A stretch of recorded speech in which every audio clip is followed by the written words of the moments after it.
Hello बच्चों, let's read the question. So the question over here says, study the following pedigree chart and answer the questions. ठीक है, यहाँ पर एक pedigree chart दिया और उसके बेसिस पे हमें क्वेश्चंस को आंसर करना है. तो सबसे पहले हम की कंसेप्ट समझते हैं इस क्वेश्चन में और देखते हैं कि इसका आंसर क्या होगा. ठीक है, की कंसेप्ट ये है कि इस पेडिग्री में जो ट्रेट को पास होते हुए दिखा रहे हैं वो किस तरीके का पैटर्न शो कर रहा है. ओके, आप यहाँ पर देखो कि क्या ये जो ट्रेट है या डिजीज है क्या वो हर जनरेशन में प्रेजेंट है. यस, वो हर जनरेशन में प्रेजेंट है. इसका मतलब वो कहीं ना कहीं डोमिनेंट हो सकता है. अब आप देखो, इसमें एक पेरेंट है जो अफेक्टेड है, ठीक है, और दूसरा पेरेंट है जो अनअफेक्टेड है, और एक पेरेंट के अफेक्ट होने से भी प्रोजेनी अफेक्ट हो जा रही है. प्रोजेनी अफेक्ट हो जा रही है, इसका मतलब ये किस तरीके का डिजीज होगा. डोमिनेंट. डोमिनेंट ही है जो एक अलील प्रेजेंट होने पे भी अपने आप को एक्सप्रेस कर ले. क्योंकि देखो, ये तो नॉर्मल है, फीमेल तो यहाँ पे नॉर्मल है, लेकिन मेल क्या करेगा, अपना एक एक, आप कह सकते हो एक एक क्रोमोजोम, ठीक है, अपने हाफ हाफ क्रोमोजोम हर एक प्रोजेनी को सेंड करेगा, हर एक प्रोजेनी को. ठीक है, हाफ क्रोमोजोम मेल से आएगा, हाफ क्रोमोजोम फीमेल से. तो यहाँ देखो, मेल का वो एक क्रोमोसोम भी काफी है अपने आप को एक्सप्रेस करने के लिए अफेक्टेड इंडिविजुअल्स में, क्योंकि मदर से तो कोई भी अफेक्टेड अलील नहीं आ रहा है. ओके, तो ये कैसे होंगे, डोमिनेंट होंगे, डोमिनेंट. ओके, फिर हमें पता करना है ये किस तरीके का है, एक्स लिंक्ड है या ऑटोसोमल है. तो देखो, ये एक्स लिंक्ड है. इस क्वेश्चन में किस तरीके से एक्स लिंक्ड है अभी देखते हैं हम. यहां पर देखो, ये जो मेल है ये अपना अफेक्टेड वाला जो भी आप कह सकते हो अलील है या क्रोमोसोम है वो सिर्फ फीमेल को ही पास कर रहे हैं. ठीक है, अफेक्टेड मेल सिर्फ और सिर्फ फीमेल को ही पास कर रहे हैं अपना अलील. इसका मतलब ये एक्स लिंक्ड है, क्योंकि ऐसा तो नहीं है कि एक मेल अपने ऑटोसोम सिर्फ फीमेल को पास करते हैं. नहीं, मेल्स अपने एक्स क्रोमोसोम को सिर्फ डॉटर्स को पास करते हैं और सन को वाई क्रोमोसोम पास करते हैं. अब आप यहाँ पर देखो कि ये जो फीमेल है, जब इसको नॉर्मल मेल के साथ मेट कराया तो आपने देखा सन तो अफेक्टेड है ही है, फीमेल के अफेक्ट होने के भी चांसेस हैं, है ना. ये इसलिए है बच्चों क्योंकि एक फीमेल अपना एक्स क्रोमोसोम मेल को भी देती है और फीमेल को भी देती है, डॉटर को भी देती है और सन को भी देती है. लेकिन यहाँ फादर के केस वाला एकदम टिपिकल है. फादर के केस वाला टिपिकल इसलिए है क्योंकि फादर अपना एक्स क्रोमोसोम सिर्फ और सिर्फ डॉटर को पास करते हैं. ठीक है, इसलिए ये क्या है, एक्स लिंक डोमिनेंट. हम यहाँ पे की कंसेप्ट में रीजन लिख देते हैं हमने एक्स लिंक डोमिनेंट क्यों बोला है इसको. क्योंकि सबसे पहली चीज, trait does not skip generation. हर जनरेशन में दिख रहा है, इसका मतलब डोमिनेंट है, डज नॉट स्किप जनरेशन. दूसरा रीजन हमने क्या लिखा, हमने लिखा single mutant allele. Single mutant allele is enough to cause disease. इस वजह से भी हमने कहा कि ये डोमिनेंट है. हमने इसे एक्स लिंक क्यों कहा, क्योंकि trait is passed from father to daughter. Father to daughter pass हो रहा है, इस वजह से कह रहे हैं हम कि ये एक्स लिंक डोमिनेंट है. ठीक है, अब इस की कंसेप्ट के बेसिस पे हम सारे आंसर्स करेंगे. सबसे पहले पार्ट में बोला है कि अगर ये डिजीज मदर में एक्सप्रेस होता है तो हमें जेनेटिक डिसऑर्डर का क्या बताना है, टाइप बताना है. तो वो हम पहले ही अपने की कंसेप्ट में कर चुके हैं, लेकिन अब हम जरा इनके कंसेप्ट के बेसिस पे करते हैं जो इन्होंने इंफॉर्मेशन दी है. इन्होंने कहा है कि मदर ऑफ फीमेल है, मदर जो है अफेक्टेड है. कैसी है, इनके पास जेनेटिक डिसऑर्डर है, जेनेटिक डिसऑर्डर. अब ये जो मदर है इनके पास 2 एक्स क्रोमोसोम है. अगर ये एक भी क्रोमोसोम पे अफेक्टेड है तो भी वो डिजीज आ रहा है. इसका मतलब ये एक्स लिंक्ड है, एक्स लिंक्ड डोमिनेंट है, X linked dominant. Because mutation in single X chromosome is enough to cause disease. आई बात समझ में? क्या बोला गया है यहाँ पर कि जो मदर है उसको जेनेटिक डिसऑर्डर है। अब हमें पता है कि मदर के पास तो 2 एक्स क्रोमोसोम होते हैं, और अगर ये एक भी एक्स क्रोमोसोम अफेक्टेड है, एक भी एक्स क्रोमोसोम में म्यूटेशन है, तो वो इनफ है जेनेटिक डिसऑर्डर कॉज करने के लिए। दैट इज, उसका क्या मतलब हुआ? दैट मीन्स कि ये एक्स लिंक डोमिनेंट डिसऑर्डर है। नेक्स्ट पार्ट में बच्चों पूछ रहे हैं कि what is the status of sons in F1 generation with respect to disease. ठीक है, अब यहाँ पे हमें बता दिया कि जो फीमेल है या मदर है वो कैसी हैं, वो अफेक्टेड है। ओके, वो कैसे हैं? अफेक्टेड है। इनको जब मेट कराया हमने, ठीक है, जब हमने इनको मेट कराया एक नॉर्मल मेल से, ठीक है, अब आप सोच रहे होंगे कि हमें कैसे पता कि ये फीमेल अफेक्टेड है और हमने नॉर्मल मेल से उसको मेट कराया? क्योंकि बच्चों यहाँ क्वेश्चन में ध्यान से देखो क्या लिखा है, what is the status of sons in F1। ये फर्स्ट क्वेश्चन से रिलेटेड क्वेश्चन है, और हमें फर्स्ट क्वेश्चन में ही बोल दिया कि जो फीमेल है वो अफेक्टेड है। फीमेल कैसी है बच्चों? फर्स्ट पार्ट में अफेक्टेड फीमेल, और हमने देखा उसमें एक क्रोमोसोम भी इनफ है डिजीज कॉज करने के लिए। ठीक है, इसीलिए हम क्या करेंगे, फीमेल का जीनोटाइप कुछ इस तरीके से लिखेंगे कि उसके एक एक्स क्रोमोसोम को हम क्या दिखा देंगे, अफेक्टेड दिखा देंगे। ओके, और उसकी मेटिंग नॉर्मल मेल से करा रहे हैं। अब देखो ये क्या है, पेरेंट जनरेशन है। ये सबसे पहले गैमीट्स प्रोड्यूस करेंगे। अब यहाँ पर फीमेल 2 टाइप के गैमीट्स प्रोड्यूस कर सकती है, एक जिसमें नॉर्मल एग्स जा रहा है और एक जिसमें अफेक्टेड एग्स जा रहा है। मेल 2 टाइप के गैमीट्स प्रोड्यूस कर सकते हैं, एक में एक्स जाएगा और एक में वाई। अब जब ये एक्स ए एक्स के साथ फ्यूज करेगा तो क्या बनेंगे, carrier females, carrier females.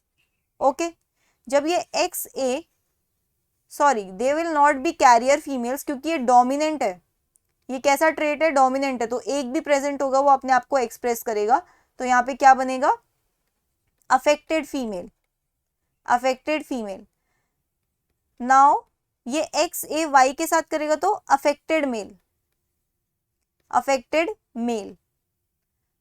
X जब एक्स के साथ फ्यूज करेगा तो नॉर्मल फीमेल, नॉर्मल फीमेल। और जब ये एक्स वाई के साथ फ्यूज करेगा तो क्या बनेगा, नॉर्मल मेल, नॉर्मल मेल। अब हमें क्वेश्चन में बोला है कि ये जो F1 जनरेशन है, यहाँ पर F1 जनरेशन में सन्स का स्टेटस बताओ क्या होगा। तो आप देख रहे हो यहाँ पे सन कौन कौन है, this one and this one. तो 50% सन्स कैसे होंगे, 50% सन्स अफेक्टेड होंगे, उनमें ये ट्रेट होगा, ये डिसऑर्डर होगा। ठीक है, इनको जेनेटिक डिसऑर्डर होगा, जेनेटिक डिसऑर्डर। ओके, और अगर मैं बोलूं बाकी बचे जो बाकी बचा जो 50% सन्स हैं वो कैसे होंगे, नॉर्मल। इनको क्या होगा, जेनेटिक डिसऑर्डर होगा या नहीं होगा, इनको जेनेटिक डिसऑर्डर नहीं होगा। सी पार्ट में उन्होंने हमसे पूछा हुआ है कि इन विच केस, यहाँ पे देखो सी पार्ट में पूछ रहे हैं, in which case successive generations will be totally free of diseased genes. ठीक है, यहाँ पूछ रहे हैं कि कौन से केस में आगे की जनरेशन एकदम डिजीज फ्री हो जाएंगी। ठीक है, तो अब देखो ये क्वेश्चन भी बी पार्ट से रिलेटेड है, इसलिए हमें एक एक करके प्रोसीड करना है। तो वो सारे के सारे फीमेल और वो सारे के सारे मेल जो नॉर्मल हुए हैं, उनके आगे की जनरेशंस क्या होंगी, उनके आगे की जनरेशंस नॉर्मल होंगी। तो हम यहाँ लिख देते हैं नॉर्मल सक्सेसिव जनरेशंस। क्यों? क्योंकि इनके पास म्यूटेंट अलील तो है ही नहीं, तो डिजीज पास होगा ही नहीं। So we can write in the C part that females and males, females and males with normal genotype, with normal genotype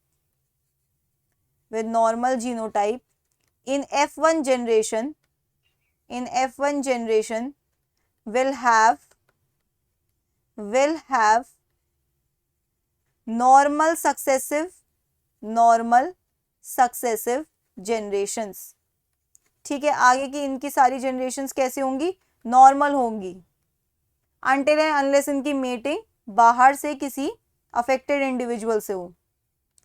okay, next part में हमें पूछा गया था कि हमें पेडिग्री कंटिन्यू करना है F2 जनरेशन तक। यहाँ पे देखो क्या बोला गया है, continue the given pedigree chart for F2 generation of B। मतलब बी पार्ट में जो क्वेश्चन पूछा गया है हमें, ठीक है, बी पार्ट में हमें क्या पूछा गया, क्वेश्चन पूछा गया था एक, इस बी पार्ट के लिए हमें F2 जनरेशन तक कंटिन्यू करना है। हमने देखो बी पार्ट में कहाँ तक बनाया था, हमने बी पार्ट में सिर्फ और सिर्फ F1 जनरेशन तक बनाया था, ठीक है। तो अब आप देखो बच्चों कि अगर मैं कह रही हूं कि इनका और इनका तो आगे नॉर्मल सक्सेसिव जनरेशन है, ठीक है, तो हम यहाँ पे लिख सकते हैं from B part, from B part, ठीक है। बी पार्ट का कुछ हम यहाँ पे लिख देते हैं, क्या क्या प्रोजेनी बन रही थी, X Y, X X, X A and X A X Y. तो ये जो नॉर्मल वाले हैं, नॉर्मल वाले हैं, इनके तो नॉर्मल जनरेशंस बनेंगी, normal successive generations, normal successive generation, मतलब इनकी F2 जनरेशन भी नॉर्मल होगी। ओके, अब जरा एक्स ए और एक्स ए इस वाली फीमेल को कंसिडर करो। जब इस फीमेल को आप एक नॉर्मल मेल के साथ मेट कराओगे, मेटिंग विथ नॉर्मल मेल, अगर आप इसे नॉर्मल मेल के साथ मेटिंग कराओगे तो देखो हर हालत में फीमेल अपना एक एक्स तो देगी, और इसके दोनों एक्स कैसे हैं बच्चों, इसके दोनों ही एक्स क्या हैं, अफेक्टेड हैं। ओके, तो ये क्या करेंगे, सारे ऑल अफेक्टेड बनाएंगे, ऑल अफेक्टेड प्रोजेनी। ओके, और अगर मैं यहां बात करूं एक्स ए वाई की, तो अगर इसकी मीटिंग में ऐसे मेल की मीटिंग विद नॉर्मल फीमेल करा दूं, विद नॉर्मल फीमेल, तो आगे चल के क्या होगा, ये मेल क्या करेगा, अपना ये म्यूटेंट किसको देगा, डॉटर्स को। So all daughters affected, all daughters affected. Okay, लेकिन वो अपना वाई देगा अपने सन्स को, और जो हमने नॉर्मल फीमेल ली है तो ऑल सन्स नॉर्मल, सारे सन्स क्या होंगे, नॉर्मल, क्योंकि उनको म्यूटेंट अलील तो मिलेगा ही नहीं अपने फादर से, उन्हें अपने फादर से वाई क्रोमोसोम मिलेगा, ठीक है। अब next part of the question में हमें पूछा गया है कि which sex is more affected by the disease, give justification. कौन सा सेक्स है which is more affected by this disease. तो यहां पर आपको क्या लगता है कौन से ऐसा सेक्स है, इट इज फीमेल्स। हमें पेडिग्री में भी नजर आ रहा है कि फीमेल्स जो हैं वो ज्यादा अफेक्टेड है, females are more affected, females are more affected because they can receive mutant allele, mutant X chromosome from both father, that is male, and mother। Female को जो एक्स क्रोमोसोम मिलेगा वो मदर और फादर से दोनों से मिलता है, तो अगर फादर भी अफेक्टेड है तो भी फीमेल अफेक्ट होगी, मदर अफेक्टेड है तो भी फीमेल अफेक्ट होगी। लेकिन जो मेल्स हैं, मेल्स को तभी अफेक्ट होंगे, males are affected only when receive mutant X chromosome from mother, mutant X chromosome from mother. यहाँ पर कंडीशन ये है कि मदर अफेक्टेड होनी चाहिए और अफेक्टेड मदर ने भी अफेक्टेड जो म्यूटेंट एक्स क्रोमोसोम है वही भेजा है, ठीक है। तो इसलिए फीमेल्स को ज्यादा होने के चांसेस हैं। So that's it for the question. I hope you understood it well. Best of luck.